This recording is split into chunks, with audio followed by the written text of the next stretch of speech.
ដំណើរកំសាន្តបែបលឿនៗរយៈពេល4ថ្ងៃ3យប់នៅលើទឹកដីសៃកនក៏ដូចជាទឹកដីដាឡាត់នៃប្រទេសវៀតណាមនិយាយពីថា trip មួយនេះរយៈពេលខ្លីទេប៉ុន្តែបើនិយាយពីរឿងដើរវិញគឺថាដើរគ្មានប្រណីតែម្ដងហើយសម្រាប់វីដេអូនេះខ្ញុំនឹងចែកម្លែកបទពិសោធន៍សម្រាប់គ្នាយើងចង់មានបំណងមកលេងទឹកដីសៃកនក៏ដូចជាទឹកដីដាឡាត់ហើយភាគច្រើនកន្លែងដែលខ្ញុំបានទៅនេះគឺសុទ្ធតែជាកន្លែងដែលគេពេញនិយមហើយក៏ដូចជាកន្លែងដែលគេល្បីប្រចាំតំបន់គេដែរហើយនេះក៏ជាវីដេអូលើកទី1ដែរដែលខ្ញុំបានមកដល់ទឹកដីសៃកនក៏ដូចជាដាឡាត់នេះហើយអញ្ចឹងខ្ញុំនឹងចែកម្លែកបទពិសោធន៍ខ្លះៗក៏ដូចជាកន្លែងដែលអ្នកនរគ្នាអាចទៅលេងបាននៅពេលដែលអ្នកនរមាន plan ទៅខាងសៃកនក៏ដូចជាខាងដាឡាត់នេះហើយចំពោះនេះជាវីដេអូភាគទី1ដែលខ្ញុំនិយាយភាគច្រើនពីខាងសៃកនសុទ្ធហើយអញ្ចឹងចំពោះដំណើរកំសាន្តនេះគឺថាខ្ញុំអត់ចង់ជិះបឺសទេដោយសារតែវាចំណាយពេលយូរចន្លោះពី6ទៅ7ម៉ោងគ្នាអញ្ចឹងជិះយន្តហោះវាសេវពេលខ្ញុំបានច្រើនហើយណាមួយខ្ញុំត្រូវទៅសៃកនផងហើយបន្ទាប់ពីហ្នឹងទៅខ្ញុំត្រូវជិះឡានតទៅខាងដាឡាត់ទៀតអញ្ចឹងបើខ្ញុំជិះយន្តហោះទៅវាចំណាយពេលប្រហែលជា40ទៅ50នាទីខ្ញុំទៅដល់ហើយអញ្ចឹងសេវពេលបានច្រើននៅក្នុងថ្ងៃទី1អញ្ចឹងទៅ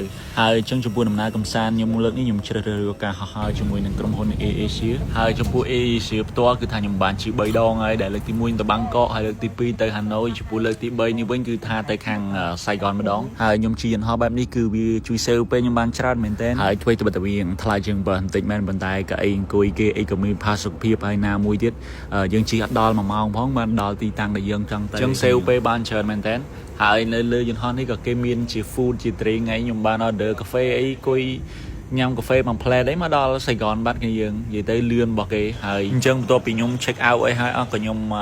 កន្លែងចំណតឡានដែលខ្ញុំបាន booking តាម app ដឹកយើងទៅដល់អូតែលតែម្ដងហើយកន្លែងខ្ញុំគេនេះមានឈ្មោះថាSeven Apartment គ្នាយើងហើយនៅនេះជាប្រភេទ Apartment ណាហើយអញ្ចឹងនៅទីនេះវាបន្ទប់អីធំទូលាយស្រស់ស្អាតគួរសមសម្រាប់យើងគេងបានហើយថ្លៃក៏ធូរថ្លៃដែរណាមួយក៏វានៅមិនសូវឆ្ងាយពីក្រុងដែរអញ្ចឹងយើងងាយស្រួលក្នុងការដើរទៅខាងក្នុងក្រុងវិញអញ្ចឹងណាអញ្ចឹងជំហានដំបូងគឺត្រូវដើរទៅរកអីញ៉ាំហ្នឹងហើយចៃដន្យដើរម្ដងក្រោយសាលារៀនគេឃើញសិស្សគេជុំនាំគ្នាញ៉ាំមីស៊ុបហ្នឹងក៏សាកល្បងមីស៊ុបគេតែម្ដង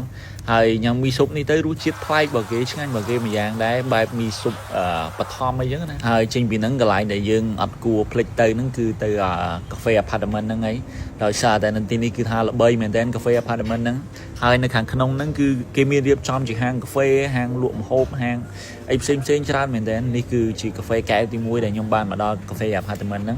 ងហើយអញ្ចឹងការរៀបចំរបស់គេគឺប្លែកពីគ្នាមែនតើយើងហើយបន្ទាប់ពីកាហ្វេហើយខ្ញុំក៏មកដល់ហាងទល់មុខនឹងមួយទៀតដែលជាហាងដែលគេលក់ប្រភេទជានំនេះហើយខ្ញុំចូលមកដល់ក្នុងហាងនេះគឺថាប្លែកមែនតើដោយសារតែហាងនេះគឺពោពេញដោយกระดาษណូតគេនឹងបិទនៅពេញជាងរាប់ពាន់សន្លឹកដែលភាគច្រើនភ្ញៀវឬក៏អ្នកដែលគេទៅលេងហើយគឺគេទៅសេណូតឲ្យដាក់បិទនៅជាប់ជាងហ្នឹងហើយអញ្ចឹងនេះគឺជានំដែលខ្ញុំបានកំងគេហ្នឹងហើយដូចជាឈ្មោះបាញ់បាញ់អីគេមិនដឹងខ្ញុំមិនសូវហៅឈ្មោះត្រូវគ្នាយើងដោយសារឈ្មោះរៀងប្លែកពេកអញ្ចឹងណាហើយបន្ទាប់ពីញ៉ាំហើយក៏បានទៅសេណូតសេអីដាក់គេដែរមើលក៏ថ្ងៃក្រោយអីតនេអីម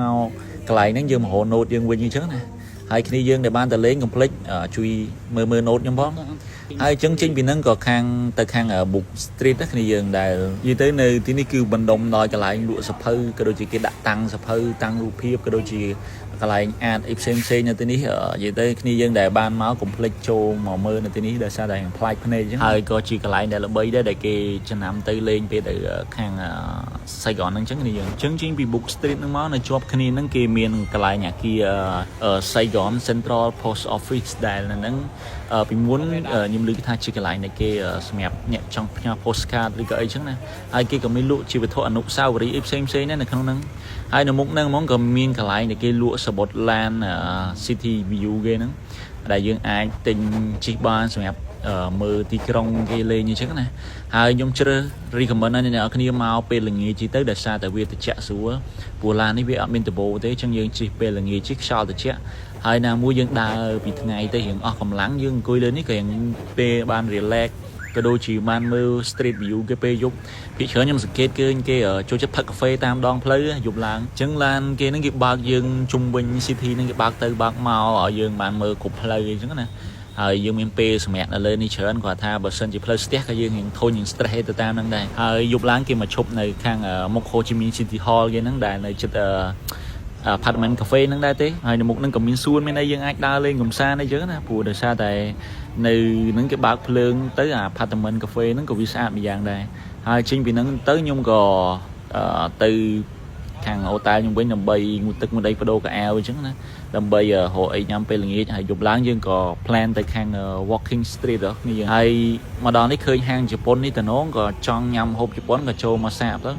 khi mà đó cái đá đại Japan ní free ấy mình toán ấy bạn hay có chill đi mà plan hay bằng dương đa từ mưa kia là tam play street walking đó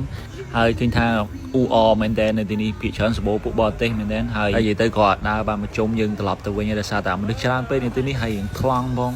hay plan mà nhóm cứ tha từ hồ cà phê đại kênh cùi tam chạm play về dục làng nhá có bạn đặt cà phê mà cao về tới bạn từ kênh bên của xa đây ní dục láng kia phật cà phê về dục làng cái gì thường cùi chung những năm bích phật cà phê để hay sai láng có bàn order mà tô grab chi đâm bây giờ tha trong từ chộp xa cái ban thịnh market mấy kế đâm bây từ hội anh em về bật cái chứ cái gì tới về đó cho được không xa nó không biết mình khơi lụa ấy play còn lụa được thò mà đã được xa như này không ai đấy chẳng còn nhung mẹ tha trên một bên họ phụ street food bên khơi hangใน chọp nên mà nước chung u ó có xạ mà nhằm hộp như thế này hay khơi cái hai cái này hộp này nhung play chung ba đấy còn thấy cái đàn chẳng cả hai cái nắng tam kia tới thầy giờ rút chiết ấy cuốn xong vào cái này đôi sử điện nó một chọc xong tích sử điện rút chiết cái tiêu đấy nhung đăng thẻ tháng mấy vụ nhung rút chiết như play chẳng hạn nhung hay về tranh cuốn xong vào cái đấy chính miền Đông nó có macho và cà phê giúp mình để nhung ban cho phật bị dục á chẳng bật lái có chliệt mà đạn năng mà cao tí để sao tại vì này chọp nằm xa bên thì năng này thế vậy tới đa tại một play đấy mà đo lấy hay cà phê cái này là việc tam trong play chẳng cái gì vậy tới nhằm phải đá min kia đá cắt min ấy min kia bẩn lụa đồ ấy nó một năng gì tới play và kia mình giang đấy rút chiết này tí ní nhung cho chất tam trong play đi chở anh chân cho háng cái này phụ để sao là bật chất dưới gò bia từ tam năng đấy tam chạm lấy ní bị thu thay như thế chân rồi mẹ ngay tivi ní và toa bị nhom nhang cà phê hai cái nhom từ hồ tinh bột lan từ nhảy đầm bay ở chi to từ Đà Lạt đấy như nhom miền plan từ Đà Lạt hai nhom trong đi comment nè nó khi mẹ nè để mà lên Sài Gòn ní ai booking là tam app tam ấy ban chân nghi xua thì ở lại cái cao cái ấy để chẳng viên nghi thế rồi có chim mà tô chị ấy có ban đấy và xin gì dương mà này ai gì chẳng tay bờ khi trái nhưng chi lán chỉ nên chi ai bên gì bị mà hộp đi cà phê với nhé ở tại khơi cái lái na cái miếng mình được tràn đấy cho tới nhắm tới đừng tạ không tới rồi chi từ bài lục kho bỏ kê trước này hay cái nơi miếng cái lái đa lên chờ nằm hộp chờ thế là nhưng mà toàn man nha mà toàn man tới đó và thay nhung mà min plan thử tới Đà Lạt to chứ này hai trong video TP nhung nâng riệp bị process tới hàng Đà Lạt thì từ nhẹ sạch tới hàng Đà Lạt năng ghi nhung đá tụ sạch cho mà đón hai trong video nơi Sài Gòn nhung cứ tham gia được phần năng thế ở con trang thì bye bye